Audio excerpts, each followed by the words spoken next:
Mən niyə onlara əhəmiyyət vermirəm, niyə onları ciddiyə almıram?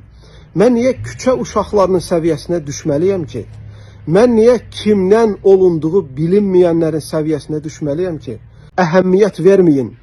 Onlar küçə küçükləridir, itləridir, ürəyərlər. Bunu tənqid edənlərin deyir ki, atanalı anaları bəlli olmayan, subhanallah. Ata-anası bəlli olmayan birisi də kimə deyirlər? Zina evladına. Vələcüznəyə deyirlər. Yəni ata-anası bəlli deyil. Ata-anaları kimdir bilinmir. Kimlərsə zina eləyib bu dünyaya gəlib. Subhanallah. Yəni görün, elm əhlini bunu tənqid edənləri və tənqid edənlər içərisində böyük elm əhli də var. Hamısını zina evladı adlandırır bu tərbiyəsiz. Və mən sonra sizə ayələri oxuyacağım. Görün belə tərbiyəsizdən elm almaq olar mı? Subhanallah. Necə elm əhlinin ataları da bilinir, anaları da bilinir. Bu birbaşa zina ilə ittiham eləməkdir. Baxın bu, yəni küçə uşağı dili ilə danışan özüdür. Buna elm əhli rəddiyə verən elmi rəddiyə veriblər və bunun iç yüzünü ortaya çıxarıblar. Görün bu insan nə deyir? La ilahe illallah. Mən sizə belə bir insanlara, elm əhlinin valideynlərini ittiham eləyənlərə Quran-ı Kərimin ayə oxumaq istəyirəm. Çünki bəzən valideynləri dünyada yoxdur, halallıq da ala bilməyəcək. Nur surəsi 24-cü ayə.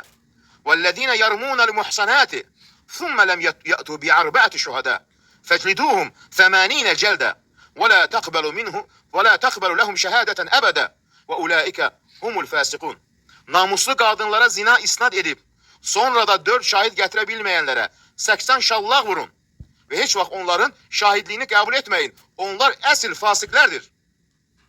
Düşünün, belə bir insan bəzi ölkələrdə ki tətbiq olunur Quran ayələri, şəriət məhkəməsi buna 80 dənə şallaq vuracaqdılar. Və üstəlik ki, onların şahidliyini qəbul etməyin. Şahidliyini qəbul etməyən necə elm əhli kimi ortaya çıxa bilər? La ilahe illallah. Düşünün, bu necə insanlar tərbiyə edəcək? Əxlaqsız, tərbiyəsiz insanlar yetişdirəcək. Çünki bunun ətrafında olan insanlar bəziləri də vardır ki, hələ də bu insana səhv etdi deyə bilmirlər. Təqlidçiliyi bu tərbiyyədir. Bu necə elm əhlidir ki, düzgün insan tərbiyə edilə bilər? Baxın indi ayəyə. Nisə surəsi 24-cü ayə. İnnellezîne yarmûnel muhsanâtil gâfilâtil mu'minâti lu'inû fid-dunya vel-âxirə və lehum azâbun azîm. Şübhəsiz ki, heç nədən xəbərsiz olan namuslu mömin xanımlara iftira yaxanlar dünyada və axirətdə lənətlənmişlər. Onlar üçün axirətdə də böyük bir əzab vardır. La ilahe illallah. Utanmaz gör nə deyir. Bu necə tərbiyə edəcək? Necə tərbiyəli insanlar yetişdirə bilər bu? Peyğəmbərimiz sallallahu əleyhi və səlləm baxın nə buyurur Amr ibn Absdan gələn hədisdə? Böyük günahlardan biri kişinin öz valideynlərini söyməsidir. Soruşdular, bir insan öz valideynləri necə söyə bilər? Peyğəmbərimiz buyurdu, o bir kişinin atasını söyər, həmin adam da onun atasını söyər, onun anasını söyər, o da onun anasını söyər. Buxari, Müslim.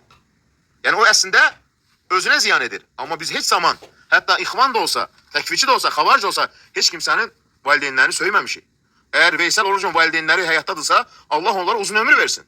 Yox, dünyaların dəyişibsə, Allah onlara qəni-qəni rəhmət eləsin.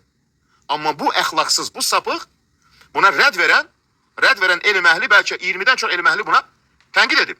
Açıq rədd edənlər var, gizlində çəkindirənlər var, bunun şərrindən, fitnəsindən. Bu hamısını zina evladı adlandırır. Düşünün, belə bir insandan elm almaq olar mı? Görün nə deyir, atası, anası bəlli olmayan. Yəni zina evladlardır deyir, subhanallah. Yəni buna tənqid edən elm əhlinin ata-anası bəlli deyil, bilinmir. La ilahe illallah.